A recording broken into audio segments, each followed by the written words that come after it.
Okay, Anthony Perez here with Harvest Wealth Strategies. We are going to talk about the process to exit your business. It's very, very important that you look at preparing this ahead of time. I highly recommend 3 to 5 years in advance. However, at the bare minimum, you do need to do it at least a year in advance. You won't get as many of the benefits, but you'll be able to do some strategic planning in place prior to the exit and at least get as close to the max value as possible. So, one of the things that you're going to start doing, it just happens naturally, is as you're running your business, you're going to start to question how long you want to do this. You're going to want to start to think about what your future is going to look like, things that you maybe want to do beyond running the business. And so questions are going to start popping in your head, and you're going to want to start thinking about, how do I want to exit my business? So there is a very important process that you should be following, and it's something that we go through as we work with all of our clients to make sure that you are fully prepared when you do exit your business. The first thing that we look at is the readiness to sell the business. Not every business is ready to sell. There are certain things that need to be in place in order for us to be able to move forward and get your business ready to sell. The first area that we're going to look at is we're going to look at, very simply put, your financials. If you don't have audited financials or financials focused on your real numbers as opposed to your tax numbers, right away, that's a signal that you're not ready to sell your business.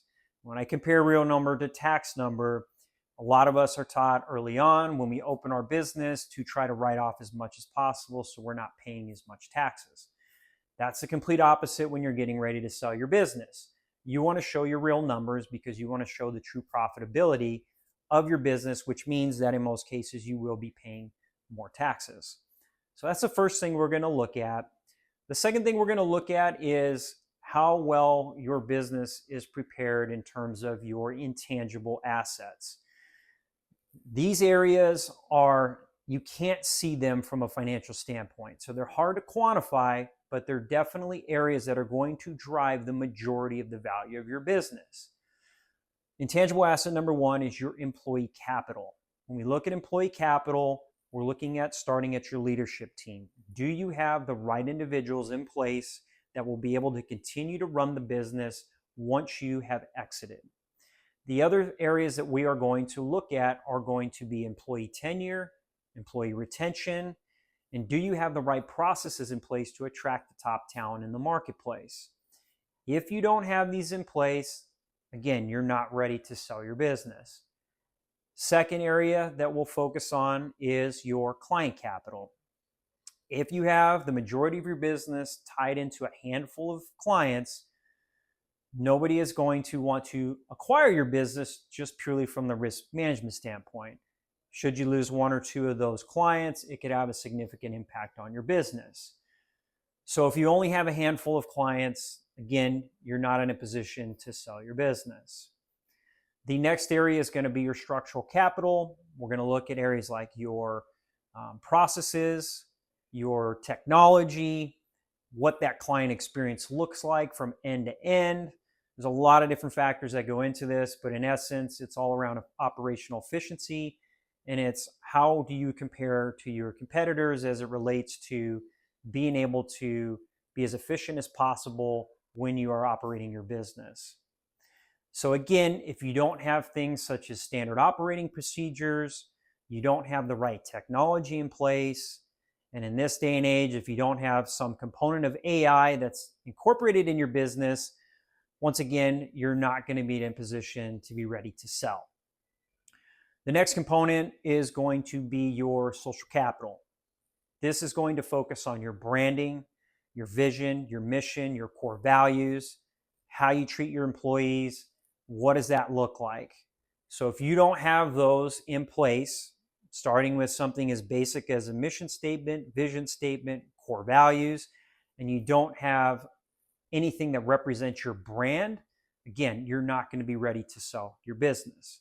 So we go through a readiness assessment with all of our clients where we're going to go through all these different areas, and we're going to tell you whether or not you are ready to sell your business. If you're not, that's okay. We have time. And so what we do is when we take a look at everything, we will put an action plan in place for each of these areas that you may have gaps in. When we do this, we identify these as business, financial, and business valuation gaps. We'll put action plans in place to improve each of those areas, and it'll be something that we will check in on every 90 days, if not more often, depending upon what we have in the action plan. The goal is to get your business in as best shape as possible within a year, 2 to 3 years, to be able to sell. Obviously, the more time we have and the more prepared you are, it allows us to max out that value. But even if you're just getting started and you're in a situation where you have a lot of work to do, that's okay. It just means we have to take a little bit more time with you to prepare for that. So we've gone through the readiness checklist. Now we're going to talk about the attractiveness of your business. So once again, you are trying to sell your business to buyers, and you also want to think about this from a family perspective. We'll talk a lot about, selling to third parties, but at the same time, a lot of these apply to your family as well, because you want to have a smooth transition, and you also want to take care of yourself from a personal financial standpoint. So once we're in a position where we move past the readiness, we're going to look at the attractiveness.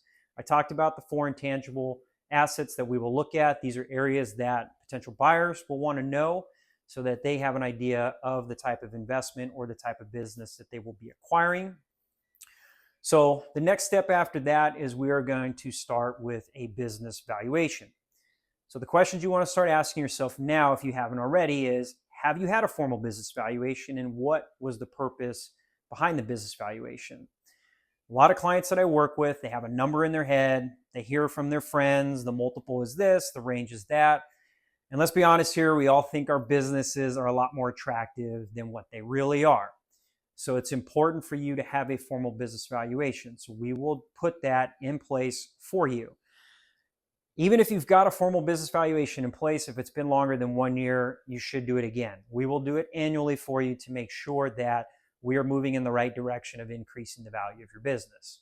So business valuation, the other thing I mentioned, which is why you had it put in place. If you did the business valuation from an estate planning standpoint, chances are it's going to be what's called a compressed value, meaning that when you did the valuation, the goal was to make it as lowest as possible from an estate planning standpoint to keep you under that cap, under that exemption.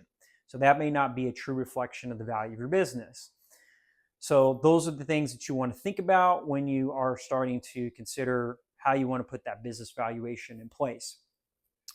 The other area that we want to get a baseline is your personal financial situation. So once again, this is about running parallel. It's not keeping things separate. We want to know that whatever your business gap is, how does that compare to your personal gap? The difference between the two is on the personal side, we call that the wealth gap. And so what we'll do is we will sit down, we will come up with your number. What your number is essentially what that dollar amount is you need to sell your business at to be able to provide the necessary cash flow for you post-exit, but then also to accomplish your goals down the line, whether it's legacy, passing down to family, charitable, philanthropy, whatever that may be. So we're going to sit down, we'll go through a cash flow analysis, a very detailed cash flow analysis to get a baseline on that. After that, let's talk about risk management. So when we look at risk management, that's the most important component of any business and for you personally. So we're going to sit down, we're going to look at how you have your business protected from an insurance standpoint. We're going to look at how you have it protected against your competitors. How do you have it protected in terms of any type of IP or any type of software system that you have in place? As we all know, cybersecurity has become a huge issue right now. So it's definitely an area that when you look at your risk management, you should have something in place for that. But nonetheless, we're going to look at the risk and we're going to take a look at how do we mitigate some of those risks on the business side. The other thing when it comes to risk management, if you don't already have in place, you should have a buy-sell agreement. That's really important. Once again, buyers are going to want to look at that because the process to go through the business sale does take time, and they want to know that should something happen to you, there is a plan in place to continue the business. From a personal standpoint, we are looking at, as I mentioned, the wealth gap. What's the risk associated with you being able to sell the business and have the necessary cash flow that you need to sustain the lifestyle that you are looking to have post-exit. We're also going to look at areas such as life insurance, disability, long-term care to make sure that you are fully protected. So we've gone past the risk management standpoint. Now we're going to talk about the optimization. So as I mentioned, once we've done the readiness checklist, we've established the baseline. Now we're going to map out those action plans, and we're going to go to work and have certain areas that we're going to focus on to drive the operational efficiency of your business. We're going to look at your employee capital. How do we get the right people in the right seats, get the wrong people out of the seats? How do we have a system in place to attract top talent that'll want to come work for us? On a client standpoint, we're going to look at different marketing strategies, ways that we can attract new clients, but then also ways that we can make sure that we retain these clients, because it's very, very important that we have the ability to, once again, transfer the business and retain as many of the clients as possible. From a structural standpoint, we're going to look at your processes. We're going to put some action plans in place to scale your business. That's really, really important. In most cases, buyers are going to want to come in. They're not going to want to maintain what the business has been doing. They're going to want to scale it. So we want to make sure that your business is scalable. And then we're going to put action plans, like I mentioned, in place from a social standpoint to make sure you have the right culture in place to drive the business forward. So we're going to put action plans in place in that. From a personal financial standpoint, this is where we're going to optimize your personal plan. So if you don't already have a personal plan on paper, personal financial plan on paper, you should. And that's what we do with all of our clients. And it's really focused in several different components. As I mentioned, it's a cash flow analysis. We'll take a look at what you're going to need in terms of cash flow post-exit. We're going to look at your investment strategy to make sure that you have the right strategy in place to generate the cash flow that you're going to need. I mentioned risk management. We're taking a look at all of your insurance policies and other ways that you can mitigate risk. We're going to look at your estate plan. Trust and estate planning is extremely, extremely important. You want to make sure that not only do you have one in place, but it is in line with your goals and what you want to accomplish from a legacy standpoint. We're going to look at tax mitigation. As we all know, taxes is inevitable, but at the same time, we can look at different ways to reduce that for you. So we want to make sure we have the appropriate tax plan in place, not only today, but when you do exit the business, we want to make sure that you're able to keep as much of that sale price as possible. For some of you, this may or may not be applicable, but on a smaller end, we're going to look at educational savings to make sure that you accomplish any goals as it relates to saving for your children, your grandchildren's education, and any other type of legacy type savings that we're going to want to focus on and accomplish. So those are just the core areas that we will put together in a formalized plan. So again, not just conceptual. We will actually put this in a formalized plan for you so that you have it documented, and it is something that we go over on a regular basis. We'll go over quarterly certain components of that plan on an as-needed basis, and we'll update that as we progress with preparing your business to sell. So that's going to be the optimization phase. Now let's talk about the harvest phase. So now we're inside of a year out from exiting the business. This is the point where we're really going to do some work on the type of structure that we want to have in place, as well as the funds post-exit. So when we sit down and we go through this phase, the first thing we're going to want to look at is, do we have the right team in place? Your core team members that you should have in place, and you most likely have them already, is you would have your CPA, you would have your trust and estate attorney, financial planner, and financial advisor. These are going to be your core team members that you should have in place. If you don't already have them in place, that's okay. We work with several individuals that are top-notch that we can put you in touch with to make sure that you have each of those areas of expertise covered. If you are in a situation where you're looking to sell your company to a third party, we're going to add some individuals to that team. So we're going to focus on the M&A space. We will bring in a CPA that is specific for M&A transactions, an attorney that is specifically focused on M&A transactions. In some cases, we'll look at a business broker, depending upon the size of your business and how much your sales price will be. Or we'll look at an investment banker for some of the higher revenue-based businesses. And essentially, those individuals, their job is to essentially go out and market your business to try to get top dollar and the best structure in place. I mentioned we're going to talk about structure. So it's not just about the dollar amount you get for your business, but it's about how it's structured. So I've talked a lot in previous videos about the different types of structures, internal sales, external sales. The goal here is that once we've identified how we're going to sell the business, whether it's internal or external, is what that structure is going to look like.